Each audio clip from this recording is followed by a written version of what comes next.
ายดีข้าพเจ้าสื่อนางนิกษาเพ็งสวัสดิ์นักศึกษาสาขาครูพิศิกษาปีหนึ่งซึ่งจะมารายงานประวัติของฐานโอมซึ่งจะเป็นอะไรนั่นก็ไปติดตามนำกันเลย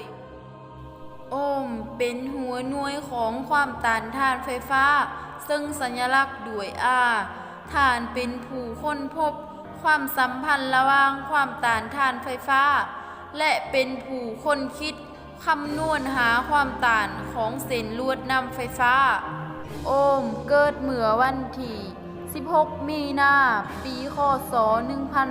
1787ที่เมืองแอลังเงินประเทศเยอรมันพ่อของฐานชื่อโจฮันโอมซึ่งครอบครัวของฐานเป็นครอบครัวที่ค่อนข้างยากจนแต่ฐานก็พยายามค้นขวายหาความรู้อยู่เสมอฐานได้เข้าเรียนในโรงเรียนมัธยมแห่งหนึ่งหลังจากจบการศึกษาขั้นต้นแล้วฐานได้เข้าศึกษาเกี่ยวกับวิชาคณิตศาสตร์และวิทยาศาสตร์ที่มหาวิทยาลัยต่อมาฐานได้ลาออกจากมหาวิทยาลัยในขณะที่ฐานได้เรียนแต่3 เทอมเท่านั้นเหตุเพราะขาดทุนการศึกษาลาวได้ประกอบอาชีพเป็นครูตั้งแต่อายุ18 ปีฐานเป็นครูสอนอยู่ที่อารามแห่งหนึ่งแต่ก็บ่ได้รับความไว้เนื้อเชื่อใจเพราะเขาบ่เคยเห็นฝีมือของโอมและเนื่องจากอายุยังน้อยเมื่อหลายปีผ่านไปเขาก็เห็นฝีมือของโอมจนโอมได้มีโอกาสไปศึกษาต่อที่มหาวิทยาลัยแอลังเงินอีกครั้งหนึ่งและฐานก็ได้รับปริญญาเอกทางด้านวิชาคณิตศาสตร์ในปีคศ1811และมาในปีคศ1822มีนักวิทยาศาสตร์คนหนึ่งซึ่งแม่นชาวฝรั่งเศสมีชื่อว่าโจเซฟได้เผยผลงานออกมาเล่มหนึ่งชื่อว่าการไหลของความร้อนภายในหนังสือเล่มนี้ได้อธิบายเกี่ยวกับการเคลื่อนที่ของความร้อนไว้ว่าอัตราการเคลื่อนที่ของความร้อนจากจุด A ไปหาจุด B แม่นขึ้นอยู่กับความแตกต่างระหว่างอุณหภูมิของทั้ง2จุดและขึ้นอยู่กับตัวนำที่สามารถถ่ายทอดความร้อนได้ดีเมื่อโอมได้อ่านผลงานของโจเซฟก็เกิดมีความสนใจและอยากเฮ็ดการทดลองเช่นเดียวกันกับไฟฟ้าจากนั้นโอมก็ได้เฮ็ดการทดลองโดยอาศัยหลักการเดียวกันกับโจเซฟผลการทดลองของฐานพบว่าการเคลื่อนที่ของกระแสไฟฟ้าระหว่าง2 จุดจะต้องขึ้นอยู่กับวัตถุที่นำมาใช้เป็นตัวนำไฟฟ้าเช่นเดียวกันนั่นก็ควรเลือกโลหะที่เป็นการซักนำไฟฟ้าได้ดีเช่นทองแดงเงินหรืออลูมิเนียมเมื่อโลหะที่เป็นตัวนำไฟฟ้ามีความร้อนหลายขึ้นก็จะเฮ็ดให้กระแสไฟฟ้าไหลได้น้อยลงในปีต่อมาโอมก็ได้เฮ็ดการทดลองอีกครั้งหนึ่งเกี่ยวกับการซักนำไฟฟ้าและฐานก็พบปัจจัยเกี่ยวกับการไหลของกระแสไฟฟ้าอีก2 ประการคือความยาวของสายไฟฟ้าและพื้นที่หน้าตัดของสายไฟฟ้าจากนั้นฐานก็ให้นิยามว่าถ้ามีความยาวและพื้นที่หน้าตัดหลายก็จะเฮ็ดให้ความต้านไฟฟ้าหลายขึ้นเท่านั้นหลังจากการทดลองของฐานสำเร็จแล้วฐานก็ตั้งชื่อการทดลองครั้งนี้ว่ากฎเกณฑ์โอห์มผลงานของฐาน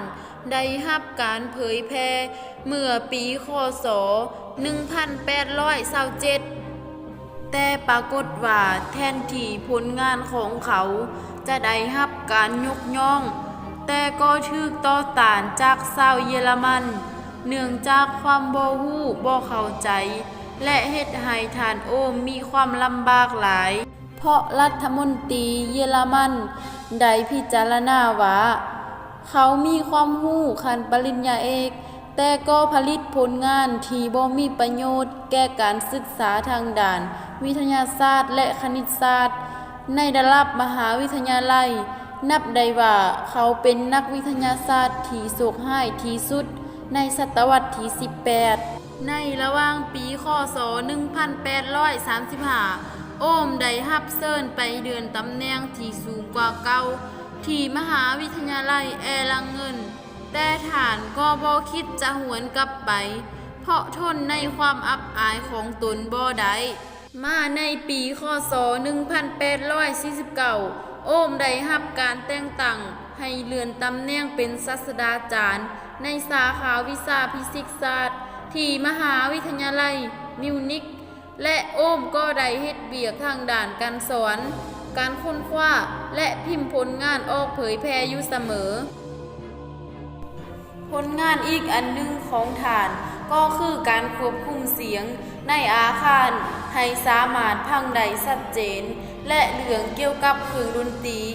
ที่เป็นการบุกเบิกให้แก่นักวิทยาศาสตร์ชาวเยอรมันและในปีคศ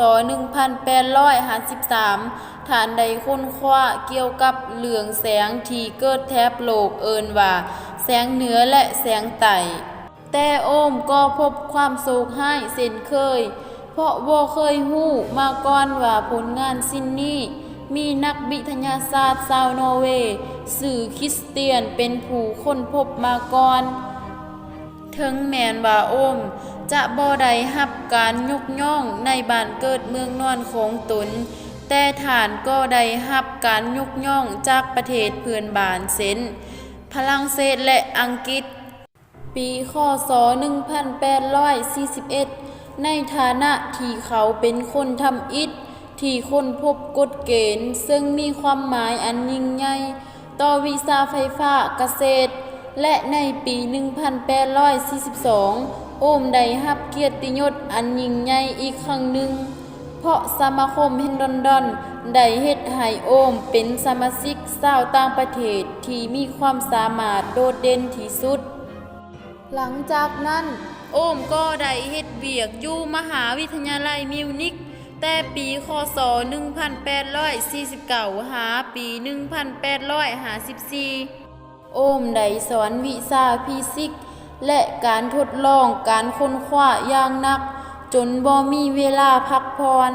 สุขภาพของโอมได้ทรุดโทรมลงในที่สุดโอมก็เสียชีวิตในวันที่27 กรกฎาคมปีคศ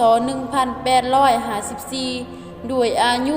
67 ปีที่เมืองมิวนิกประเทศเยอรมันถึงแม้นว่าฐานโอมจะจากโลกนี้ไปแล้วแต่ชาวโลกก็ยังรำลึกถึงความสำคัญของโอมมาในปีคศ 1881 ที่ประชุมใหญ่ระหว่างประเทศบาหลวยไฟฟ้าปารีสได้ยกย่องเกียรติให้แก่โอมโดยการใส่สื่อหัวหน่วยบัดแทกความต้านไฟฟ้าดังนั้นกฎของโอมที่เขียนเป็นสัญลักษณ์ทางคณิตศาสตร์ว่า I เท่า U ส่วน R ซึ่ง I มีหัวหน่วยคิดเป็นอัมแปร์ U มีหัวหน่วยคิดเป็นโวลต์และ R มีหัวหน่วยคิดเป็นโอห์ม